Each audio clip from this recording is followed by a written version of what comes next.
வாக்களித்து விடாதீர்கள். நீங்கள் வாக்களித்து அவர் ஆட்சிக்கு வந்தால் தமிழகத்திற்கு நேரக்கூடாத இன்னல்கள் எல்லாம் நேரும் என்று சொன்னோம். ஆனால் ஏதோ ஒரு காரணத்திற்காக வாக்காளர்கள் வாக்களித்தார்கள். இன்றைக்கு ஆட்சி பொறுப்பில் அமர்ந்திருக்கிறார்கள். நரிக்கு நாட்டாண்மை கொடுத்தால் மந்தைக்கு 2 ஆடு கேட்கும் என்பார்கள். அந்த வகையிலே தான் இன்றைக்கு ஆட்சியாளருடைய செயல்பாடுகள் அமைந்திருக்கிறது. 10 ஆண்டு காலம் அனைத்து இந்திய அண்ணா திராவிட முன்னேற்ற கழக ஆட்சி காலத்தில் மின்சார கட்டணம் உயர்த்தப்படவில்லை. ஆனால் 3 ஆண்டு கால ஸ்டாலின் அவருடைய ஆட்சியிலே 3 முறை மின்சார கட்டணத்தை இன்றைக்கு உயர்த்தி இருக்கிறார். அது கூட எப்படி அவர்கள் கணக்கிடுகிறார்கள் என்று நாட்டு மக்களுக்கு தெரியாமல் இன்றைக்கு மின்சார கட்டணத்தை செலுத்திக் கொண்டிருக்கிறார்கள். பெரியவர்கள், இதே ஸ்டாலின் அவர்கள் எதிர்கட்சி தலைவராக இருந்த பொழுது என்னவெல்லாம் மாற்றம் போட்டார் நீங்கள் எண்ணி பார்க்க வேண்டும். அன்றைக்கு ஏற்றாத மின்சார கட்டணத்தை எதிர்த்து தன்னுடைய வீட்டு வாசலிலே நின்று கொண்டு எப்படியெல்லாம் கண்டன கோஷங்களை எழுப்பினார் என்று நீங்கள் எண்ணி பார்க்க வேண்டும். மின்சாரத்தை தொட்டால் ஷாக்கடிக்கும், ஆனால் மின்சார பில்லை பார்த்தாலே ஷாக்கடிக்கக்கூடிய ஆட்சி நடைபெற்றுக் கொண்டிருக்கிறது என்று எதிர்கட்சி தலைவராக இருக்கக்கூடிய ஸ்டாலின் அவர்கள் சொன்னார். ஆனால் இன்றைக்கு நாட்டு மக்கள் கட்டண பில்லை பார்க்க வேண்டிய அவசியம் இல்லை. கேட்டாலே இன்றைக்கு எல்லோருக்கும் தலை சுற்றுகிறது, ஷாக் அடிக்கிறது. அப்படி வரலாறு காணாத அளவிற்கு மின்சார கட்டணத்தை உயர்த்திய இந்த ஆட்சியாளர்களை கண்டிக்கின்ற வகையிலே தான் இன்றைக்கு ஆர்ப்பாட்டம் நடைபெற்றுக் கொண்டிருக்கிறது. இன்றைக்கு மின்சார கட்டணம் மட்டுமல்ல, எனக்கு முன்பு பேசிய அன்பு சகோதரர் டி.கே. சின்னையா அவர்கள் சொன்னார்கள், இன்றைக்கு பத்திரப்பதிவு வரலாறு காணாத அளவிற்கு உயர்த்தப்பட்டிருக்கிறது. ஒரு வீடு ஒரு சதுர அடி 5000 ரூபாய் போதும் என்று சொன்னால் அங்கே 6000 ரூபாய் இன்றைக்கு கைட்லைன் வேல்யூ ஏற்றிருக்கிறார்கள் என்று சொன்னால் வாங்காத இடத்திற்கு 1000 ரூபாய் அதிகமாக செலுத்தக்கூடிய நிலை இன்றைக்கு திமுக ஆட்சியில் இருக்கிறது. அதே போலத்தான் சொத்து வரி. இன்றைக்கு சொத்து வரி ஆண்டுக்கு ஆண்டு 6% ஏறிக்கொண்டே போகிறது. சிட்லப்பாக்கம் பேரூராட்சி மன்றத்தின் உறுப்பினராக இருந்த அன்பு சகோதரர் சிட்டிபால் அவர்கள் பேரூராட்சியாக இருந்த போது தன்னுடைய வீட்டு வெறும் 500 ஸ்கொயர் ஃபீட் தான், அதற்கு 300 ரூபாய் செலுத்திக் கொண்டிருந்தார்கள்.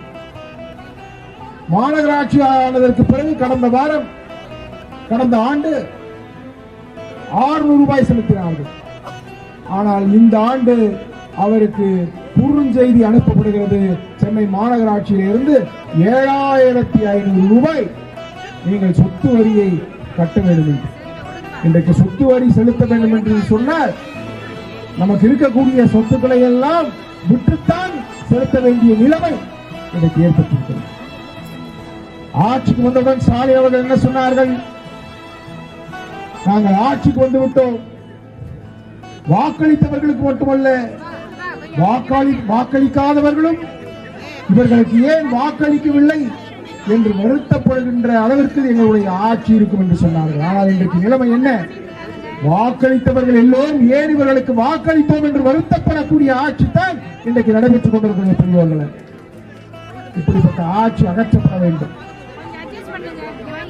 எனக்கு முன்பு பேசியவர்கள் எல்லோரும் சொன்னார்கள், தாம்பரத்தில் மண்டி கிடக்கக்கூடிய குறைகள் குற்றங்களை எல்லாம் எடுத்து சொன்னார்.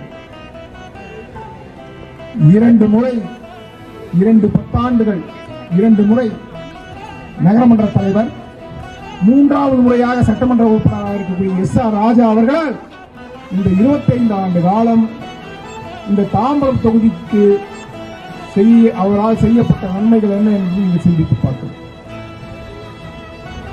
இன்றைக்கு தாம்பரம் தொகுதியில் இருக்கக்கூடிய ஏரிகள் எல்லாம் இன்றைக்கு கழிவு நீர் குட்டைகளாக விட்டது. மாண்புமிகு அருமையண்ணன் எடப்பாடியார் அவர்கள் சிட்லப்பாக்கம்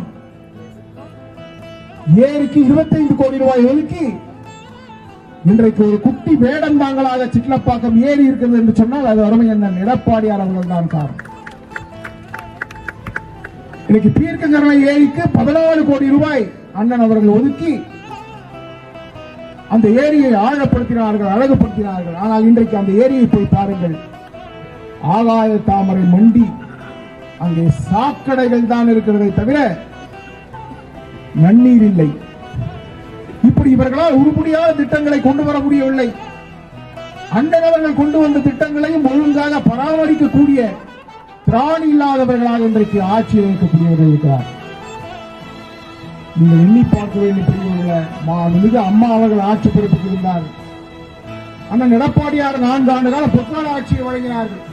இந்த 10 ஆண்டு காலம் சட்டம் ஒழுங்கு பேணி பாதுகாக்கப்பட்டது.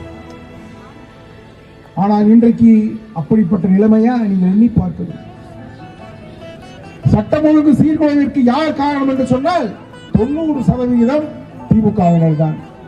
இன்றைக்கு தாம்பரம் சட்டமன்ற உறுப்பினராக இருக்கக்கூடிய SR ராஜா கடந்த ஆண்டு மறைமலங்கள் இருக்கக்கூடிய ஒரு கம்பெனிக்கு சென்று அங்க இருக்கக்கூடிய அந்த கம்பெனி உரிமையாளரை மிரட்டி உடனடியாக அன்றைக்கே காலி செய்ய வேண்டும் என்று அச்சுறுத்தினார். அவர் மீது FIR பதிவு செய்யப்பட்டது. ஆனால் இன்று வரை எந்த நடவடிக்கையும் இல்லை. அதனைத்தான் அருமையன் தன்சிங் அவர்கள் கேட்டார், இரும்பு கரம் கொண்டு அடக்குவேன் என்று சொல்கிறீர்களே, இதுவரை எத்தனை பேர் மீது உங்களுடைய இரும்பு கரம் அடக்கி இருக்கு? கடந்த வாரம் அவருடைய மைத்துனர் காமராஜ் அவர்கள் ஒரு நெடுஞ்சாலைத்துறை அதிகாரியை அடிக்க பாய்கிறார், அச்சுறுத்துகிறார். இப்படி நாட்டிலே நடைபெறுகின்ற சட்டம் ஒழுங்கு சீர்கேட்டுக்கான காரணம் யார் என்று சொன்னால் திமுகவினர் தான். இன்றைக்கு ஸ்டாலின் அவர்கள் சொன்னது போல இரும்பு கரம் கொண்டு அடக்கி இருப்பார்கள். ஆனால் இன்றைக்கு பெரும்பாலான சட்டமன்ற உறுப்பினர்கள் புழல் சிறையிலே தான் கம்பி எண்ணிக் கொண்டிருக்க வேண்டும். இன்றைக்கு எவ்வளவு கொலைகள் பத்திரிகையை புரட்டி பார்த்தால் கொள்ளைகள் செய்தித்தான் பக்கம் பக்கமாக வருகிறது. அன்பு பெரியோர்களே, மாண்புமிகு அருமையண்ணன் எடப்பாடியார் அவர்கள் கடந்த வாரம் மிக அழகாக தன்னுடைய அறிக்கையின் வாயிலாக ஜனவரி மாதத்தில் 80 கொலைகள், பிப்ரவரி மாதத்தில் 64 கொலைகள், மார்ச் மாதத்திலே 53 கொலைகள், ஏப்ரல் மாதத்திலே 76 கொலைகள், மே மாதத்திலே 130 கொலைகள், ஜூன் மாதத்திலே 104 கொலைகள், ஜூலையிலே 17ஆம் தேதி வரை 88 கொலைகள். ஆக 200 நாட்களில் 595 கொலைகள் நடைபெற்றுக் கொண்டிருக்கிறது என்று சொன்னால் இன்றைக்கு பெரியோர்கள் தாய்மார்கள் வீதியிலே இறங்கி நடப்பதற்கு அச்சப்படக்கூடிய ஆட்சி தான் இன்றைக்கு நடைபெற்றுக் கொண்டிருக்கிறது.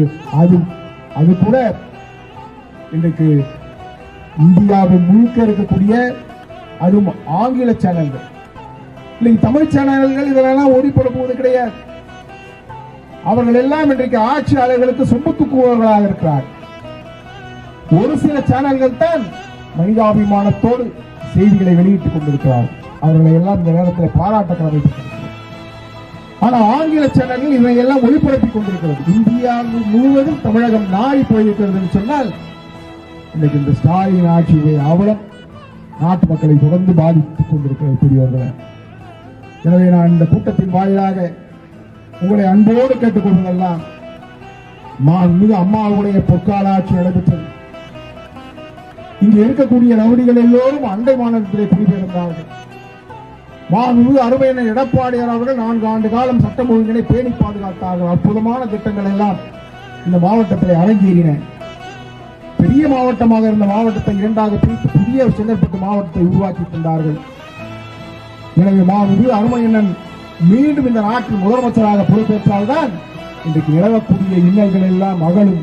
அதற்கான வழிவகையை 2026ஆம் தேர்தலில் நீங்கள் காண்பீர்கள், வழிவகுப்பீர்கள் என்கின்ற நம்பிக்கையோடு விடைபெறுகிறேன். நன்றி.